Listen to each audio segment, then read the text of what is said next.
Hello everyone and welcome to Imperator Rome. I am Lord Forwind. So, I'm not the biggest fan of review videos, but people have been wanting to know what I think of this. So I'm going to do a quick review video, and this is mainly why I am not going to be doing any videos for Rome Imperator, or probably no streams of it for quite some time. It's got some serious flaws that for right now make it virtually unplayable for me, and I would really want you to put it through it. First off, and this is in my opinion one of the biggest ones, it is extraordinarily slow.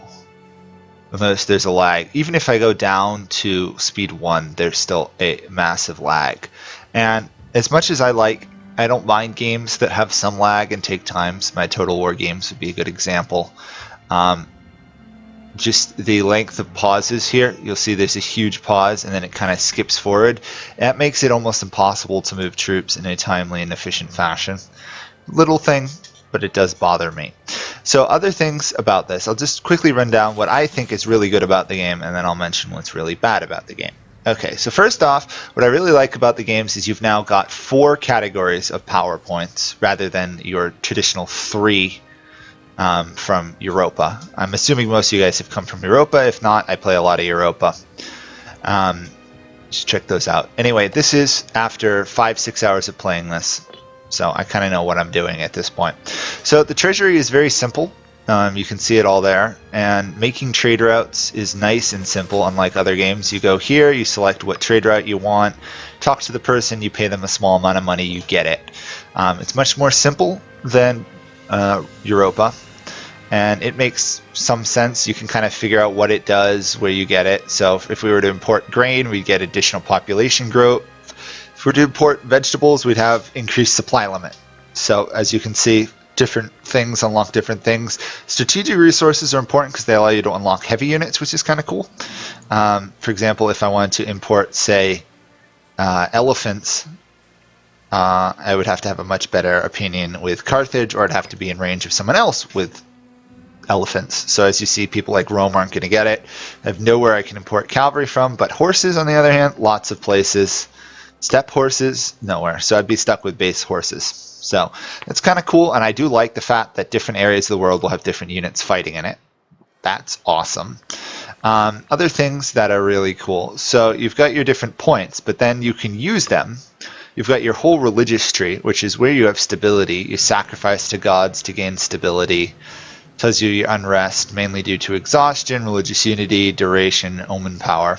So the cool thing is, if you want an omen, which gives you bonuses, you can go to this page, and by spending quite a lot of religious points, you can do something like Blessing of Minerva, which will give you additional research points. I like that because you can kind of, if you want to focus research, you can really focus research. It's kind of like the decisions in Europa, but less permanent because it only lasts 5 years. So it's kind of cool. The stability is nice, reasonably easy to understand. I like this interface. This is one of my favorite interfaces. Then we hit technology, and I love the technology stuff. I mean, in all honesty, this is one of my favorite things. So rather than, this is more of a Stellaris thing, so I don't know if you guys know Stellaris, but if you do know Stellaris, you've got different tech options, and you always are researching them. You don't have to spend Monarch points, you just assign a researcher and they eventually research it. Essentially, you're constantly investing points. But on this one, you've got these technologies, and you can't choose technologies to research. They automatically research them. Pretty much everybody all researches the same tech. And that just keeps going. So the only thing you can really do is select researchers. So this guy right here is 10 whatever this is, military power research, but I could replace him with an 8. But we're going to keep him around, obviously, if we were to play. And different categories have different things. This guy has a charisma ability of 10, which means he's good at oratory power and tech. So that's really cool. But over here is the really neat thing. This is essentially bunches of miniature decisions you can take for the rest of the game. For 100 civic power, you can pick any of these. And as you research new tech, you'll unlock new ones. For example, it says at the bottom, unlock Supernumerati, Extraordinary Ordinance, Fustatarium. And you can do this. And this would give, bonus tax for the rest of the game. just like that. We have a permanent 5 increase to our tax base. Or you can do stuff like military tech advancement that gets it. So far the best one I found right now, herbalism, increase 5% research on everything. Really good at the beginning of the game. But these are kind of nice. They can reduce aggressive expansion, claim cost, improve opinions, depending on what you're doing. You're trying to conquer, trying to build defensive leagues. Really awesome. It also tells you where you're getting your research points from, your efficiency of getting your research points, since only citizens give you research points. Get into that. You know, that's another cool feature. And then what bonuses you have. So the other thing I like is that you don't just have one population, you have 4. You've got your citizens, freemen, tribesmen, and slaves, and they each have a different output. Slaves gives you money, tribesmen give you money and manpower, freemen give you manpower, and citizens give you research and commerce.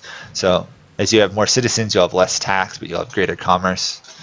That's cool. You can also have different policies, some of which can affect it. Civilization will try and promote tribesmen to freemen or slaves. Social mobility will try and divide it evenly. You get more trade routes. That's all kind of cool. It needs a bit more work. It's a little too binary right now. You just pick the best policy, which is usually, you know, trade or acquisition of wealth, or conversion if it's new. To change that does cost oratory power, which is slightly annoying because your governors will set up their own policies without asking you. So again, slight downside, you can't set like a default or know what your governor is going to pick before you do. I like the building thing. You can kind of quickly do it. Problem, doesn't tell you how many citizens you need to get more buildings. It's a little annoying. It's got a nice summary and everything. The problem is you have to click through multiple menus to find things. So example, these guys are Jewish Hebrews. If we want to convert them, we have to spend religious power, and then if we want to assimilate them, we have to spend oratory power. Problem is the oratory power and the religious power grows at such a slow rate. It's expensive, but it's also too easy. I can just do this, and all of a sudden I've got Roman Hellenics from Jews, and so my empire is more stable. It's a little confusing. Growth rate is also a little annoying because it picks one of these categories and grows rather than like all of them. I don't like that particularly. Other cool things I like, you also have military bonuses, and unlike other games, they really do break it out to see what your bonuses are for each category. It's really awesome. So you can say, okay, we've got a bonus towards heavy infantry discipline, but we don't have a bonus to heavy infantry morale. It's awesome. Then you got your traditions you spend military power on. Think idea groups from Europa, but you have 3 you can go down, but you can only go down. So if we take this one, we can take this one, but we can't take this one. So you gotta go in a straight line up or down. And different people have different ones. So Rome has its different tech tree, military tradition tree, whereas the Egyptians have a completely different one. And this military cost is high. It does go down with tech. If we look at tech, it'll say it'll reduce military tradition cost by 25%, which is cool. So I do like those features. Now, some of this stuff I don't like particularly. Diplomacy works, but it does need some work because it's kind of confusing. And right now, trying to get like client states or tributary states is very difficult because of the very high base. And I get that. It's just, I played 5 hours as Rome, got massive, and I couldn't even, get a tiny city-state I had great opinions with join me. So that's a bit frustrating. The decisions tree is kind of limited right now. Definitely needs work. Trade, as I said, is very simple. Then we get into the annoying stuff. So you've got all your families, and the Romans have quite a few. You'll have less if you're in a tribal nation. And you have to pay them a certain amount of income each month. And this is where it gets to be annoying because a lot of the times you won't have enough offices or jobs for a lot of the families, so they will become more scorned, lose loyalty, and try and, get rebellious and stuff. Not a big issue in the beginning of Rome, but gets harder as things go on. The issue is most of these guys don't really matter, and you really do not care about the vast majority of them. And this is one of the biggest downsides because it's cool. You get all these people, you see all their stats, their loyalty, etc. And I will admit that their traits, which give them different bonuses, is cool, but you have no way to influence them, and they gain them relatively randomly. Sometimes you'll get like an event, But most of these guys don't matter. You don't care about them unless, and then we'll get to the government. This is the part that I have a lot of beef with, regardless if you're in a republic or a monarchy. So you've got your ruler, in this case consul, because it's aristocratic republic. He rules for a while and then he's re-elected. But then you've got all these offices that give you bonuses, and you do pay a slight wage to them. The problem is they don't really matter to you. You just go through and you find the guy that has, oh, this guy's really good. He's got a 9. Let's put him in charge. This guy's got a 6. Nope, we won't replace him. And you pretty much just go through and you find the people with the best stats and you put them in office. Because they're in office, they get money and they stay reasonably loyal. But you don't really care other than making sure they're from a scorned family. And while Rome, it does matter to some degree because you've got all these senate and different factions. In a small tribal nation, I was messing around up here, you don't really care that much. Absolute monarchy doesn't matter too much other than if you've got rebellious people. Cool thing, and Rome is definitely the most developed area of the game other than the successor states, is you've got the Senate, so you've got different people and influence they will put over factions and stuff, and as you change people in office and time goes on, things will shift here, and to make decisions you have to get them to agree with you. So you can do stuff like this, boost different factions. So if we want the civics faction to become higher, we can spend points, get them on our side. Again, feels a little too easy, but you do gain tyranny, and that's a cool mechanic. It's just, if you do things right, you don't have tons of tyranny. And tyranny is kind of a joke in small nations other than like Rome and some of the other ones. But you don't really care about these guys. You care about your ruler, you care about their candidate or their likely successor, their stats up here. And that's pretty much it. Most of the others don't matter that much unless you want to try and guide an intelligent person up. But for example, we got a disloyal guy here.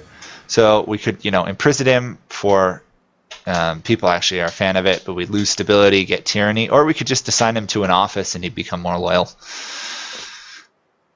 It's nothing amazing. The issue is, and so those are some of the real positive things I've found so far in the game. Mercenaries, kind of cool. You can kind of hire them. It'll tell you where they'll show up, and then it'll take time to go on.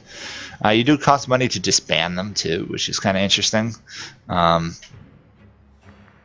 It's cool. Other things, you got these laws that you can pass to change how your government works. For example, this one will give you bonus religious faction influence and reduce monthly tyranny. And they cost 250 and the approval of the Senate and stuff to, pass through to some degree. And this changes based off what type of government you have, which is cool. I'll give you that. Again, it's mostly a click on it once and forget about it. There's very little reason to adjust once you've found the best one, depending on how you're doing. You do change it a little bit, but nothing amazing. Again, needs a lot of work. There's a slight issue, at least what I found, trying to track down what type of government you are. See, we can look at Aristocratic Republic, and that will tell us, hey, we're Aristocratic Republic, but it won't tell us anything about it. Unless you go to, say, the diplomatic page, then go to us, and then it will tell you, oh, you're Aristocratic Republic. Here's how long your ruler and stuff live for. Right now, the interface needs work, and there are some pages you can navigate to that are blank. I get Paradox is working to fix them, and I wish them the best, and it looks like it's going to be potentially a really great game. But it just, right now, not good enough for... a let's play in my mind. It's too slow. That's the big thing. And then you've got different ideas you can pick. Wish there was a bit more. Right now it's kind of limited. I assume that will get better as time goes on, and that these different ideas change with the government. You got all your populace, your civilization level, but most of this stuff, it's like marketplaces. You have a choice. Do you want to make more money? Do you want to have defenses, or do you want more manpower? Most of the time, oh, I want more money. So you just build it.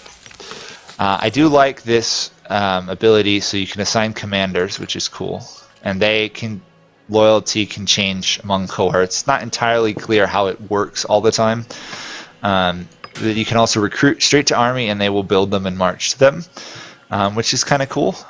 Sometimes it glitches, I found, and so if we build a couple of these, sometimes they will literally be built in the same province and take forever. Other times they will evenly split them up between lands and build them, which is cool. The other thing that's slightly annoying is trying to figure out the supply limit and where to march to takes a long time, as does occupation. The cool thing is that you occupy a fort, it occupies everything around it, which is a great feature, and I do like that. Plus the impassable terrain is cool. Other things that are awesome is these barbarian places will spawn troops periodically and cause havoc. Right now, they're either too annoying, in my opinion, or they're not annoying enough, if that makes any sense. It's like some areas that were known for barbarians, they don't spawn rapidly until, you know, later games, and other places where they weren't known they spawn, it's kind of weird, and you have to kind of track down where they are, because they're not every single impassable terrain is a barbarian encampment thing. Navy works reasonably well. Haven't done too much naval combat. You can switch stances, which is cool. I do like these different stances you can do on the army, like force marching, reorganization's really awesome. One of the better features, you can mass reinforce, so like you lose a lot of your army, but they're safe. You can pay a lot to build them up again. It's really cool. And then you've got all your different stances for the army, and I do like this. You get your effectiveness. As you can see, deception has high effectiveness, and this changes based off the composition of your army, which is really cool. And they have different advantages, but it's kind of like rock, paper, scissors. Okay, you're going to be fighting somebody who has hit and run damage, so we'll do bottleneck. Stuff like that. The cool stuff about automatically controlled AI armies, so if you want your army to fight wars kind of for you or defend your land, you can order them, which is nice. The only issues I see is the AI is not really good at it yet, so obviously improvements need to be made. Score is cool because it's not just based off how big you are, it's also based off how good you started as, which is kind of cool. So you can kind of shift up and down even if someone seems to be better than you just because they had a better starting or worse starting situation. You've got your whole macro builder, which is solid, but again, just speeds things up. Some of these map modes, not the most useful things in the world, but they do exist. Stuff like that. Yeah, that's kind of it. Right now it's a good game. It's a little bit bare bones. The big features are focused in Rome and the successor states. Downside, it's really hard to get people to like you unless they choose to like you on your own. You either win wars really easily or really difficult. Rome is less of a issue with conquering, more of a staying stable than some of the other empires. It's cool, needs more work. If they patch it or improve it recently, and probably the first DLC, I'll probably do a series then. But for now, it's good, but it's bare bones. That's my summary of it all. If you like bare bones games, might be worth buying it. Be aware it's really slow. It's really up to you guys. So, anyhow, that's my quick review of it. Overall, good game, not great. Kind of disappointing. I expected them to have some of the features they had in like Europa, Stellaris, or Crusader Kings in this game that they have, just better, or at least up to the same standard, which they're kind of. I get they're exploring new stuff, which is cool. So anyhow, that's my quick review of it. Good, but not great. Needs work. Thanks for watching. Bye for now.